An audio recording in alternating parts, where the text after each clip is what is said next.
Bon, là je vais faire un test. Donc là j'ai une masse de 500 grammes ici.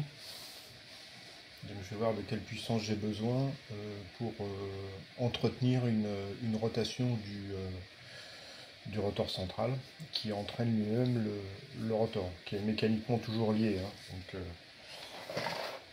je charge pas par contre, mais le rotor est lié mécaniquement.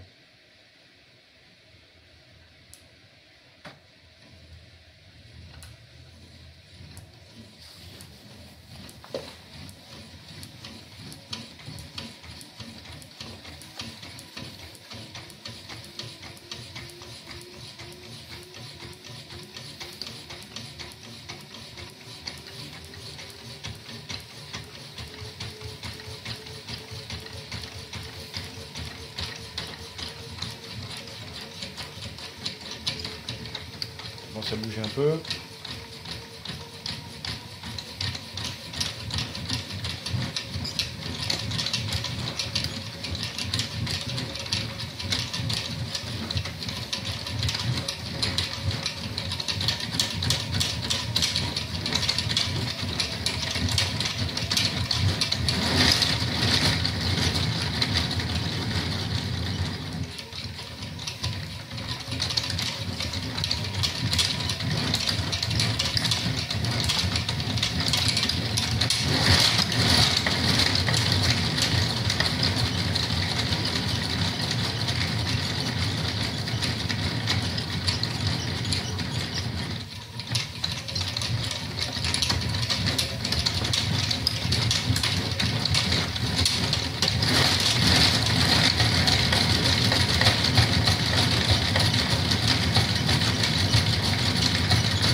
Bon là la rotation s'entretient, donc j'ai 3,2 x 6, j'ai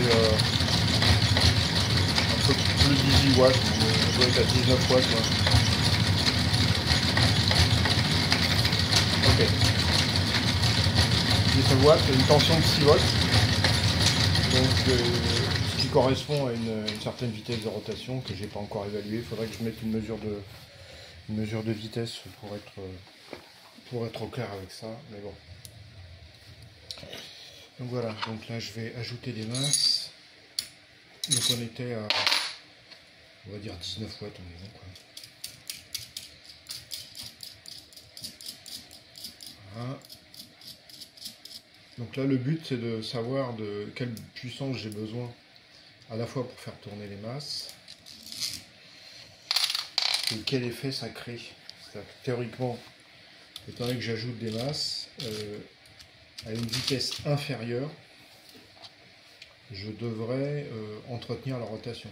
C'est-à-dire qu'en fait, le couple que je vais créer sur le rotor central, à une vitesse inférieure, sera plus important. Donc théoriquement, à une puissance plus faible.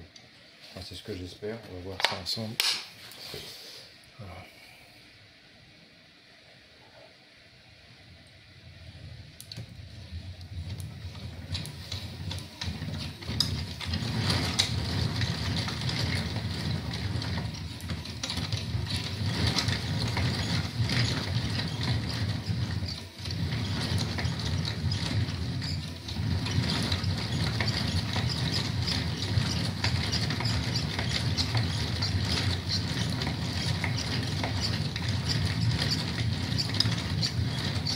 Ah oui, il y a clairement une différence. Hein.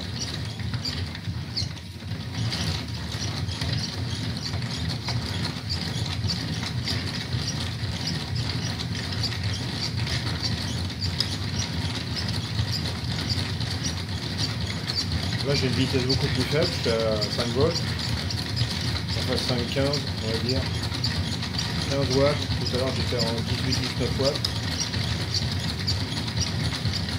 Donc là il y a effectivement une grosse différence.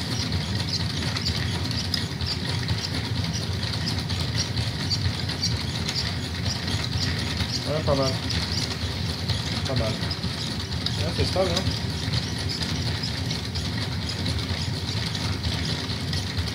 Ok. Bon, bah ça c'est une mesure qui est intéressante.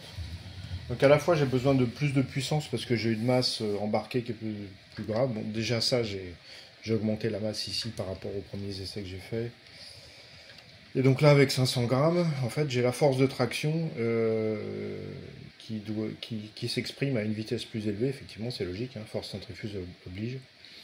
Et, donc là, je pensais que ça se compenserait, c'est-à-dire que le fait d'ajouter d'une masse, je pensais que ça serait plus difficile à emmener et qu'il y aurait une espèce de compensation par rapport à la, comment à la vitesse, à la force créée pour emmener le rotor central vis-à-vis de la vitesse.